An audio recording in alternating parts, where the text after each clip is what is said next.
Welcome to Apify, your one-stop shop for web scraping and automation. Where is the first place you look when you want to find out about something? It's Google, right? Google is probably the biggest repository of human knowledge in history.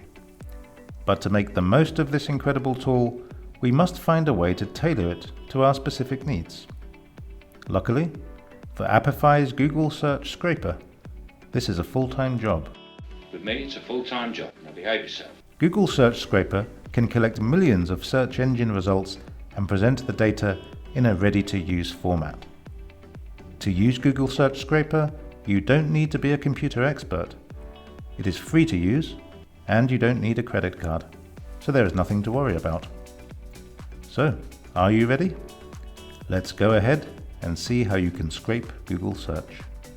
Make sure you have an Apify account. If you don't, take a minute to sign up at console.apify.com. It's free and you get $5 of credit every month. Otherwise, just log right in. Let's head over to Apify Store.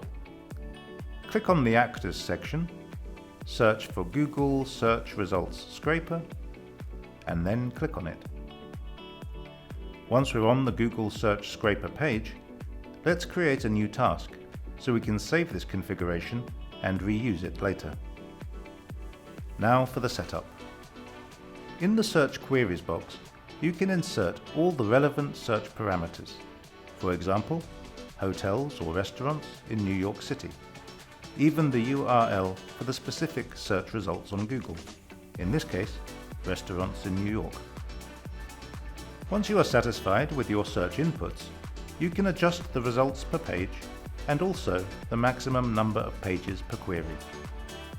If you want to narrow down the results even further, you can go to additional options where you can choose the country, language, and even the geolocation code. On top of that, if you are a developer, you can go to the advanced options for developers, where you can choose the maximum concurrency, set extra options for your run, and include your custom data function.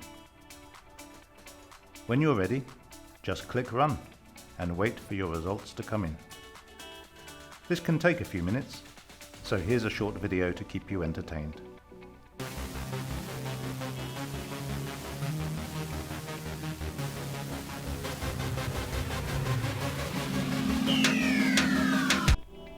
So, while we were doing our best to keep you watching, the actor finished its run.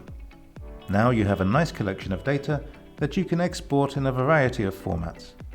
Here you have a structured dataset containing a large number of Google search results that you can use to help you in your business, marketing, and research activities. Don't forget to check out our other tutorials to find out how to extract more data from the web. That's it for now. So long, and thanks for all the likes.